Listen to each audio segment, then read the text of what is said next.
Petur, takist að tap fyrir spræku liði Álfnesinga hérna í kvöld.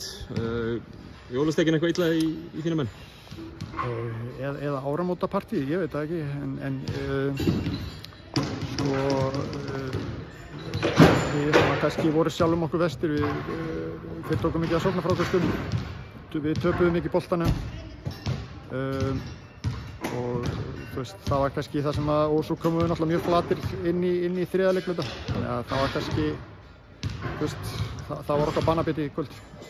Leikurinn jafn hérna inn í seinni hálfleikinu fá þetta 17-0 áhlaup bara í andliti og það var einhvern veginn í öllum reppbóðarslitum. Það voru að gera þetta á vítalínunum fyrir þetta þriggjastaða og einhvern veginn þeir virtist þegar að fá svör á þeim tímapunkti. Klárlega. Ég var að segja sko það var náttúrulega við fáum hérna missum, þú veist, að Jarell fær hérna 2 fljótar villur í byrjun þriðja og það náttúrulega ruglar skiptiplaninu hjá okkur og hvernig við erum að reyna að gera þetta og hérna, ég held að það hefur verið líka svolítið að fór svona smá okkur ruglingur í gang, bæði varnarlega og sóknarlega, en þú veist, við sýndum allan að karakter og reyndum að koma tilbaka en höfum þurft aðeins lengri fleiri sekúndur.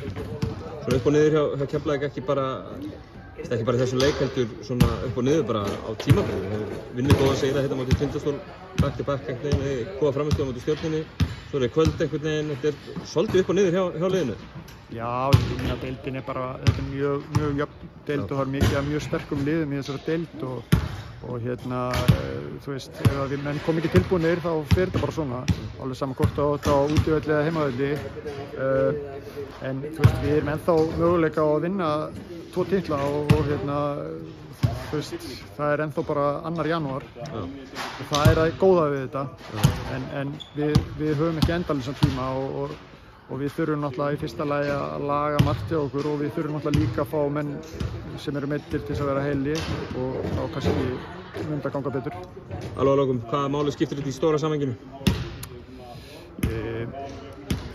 Þú veist, við erum með betra innbyrðis á þá, við erum hérna ennþá fyrir ofan þá og við erum ennþá í baráttu að vinna Íslandsmeistaratitil, við erum ennþá í úrslitakeppni og ég meina við erum hugsanlega ekki að vera deildarmeistarar, það er farið, en ég held að svona í stóra samhenginu þá þurfum við að bæta margt og ef við náum að gera það þá er þetta kannski ekki alveg vonlaust tap, en ef að menn ná ekki að bæta mikið þá þetta orðið svolítið slæmt fyrir okkur.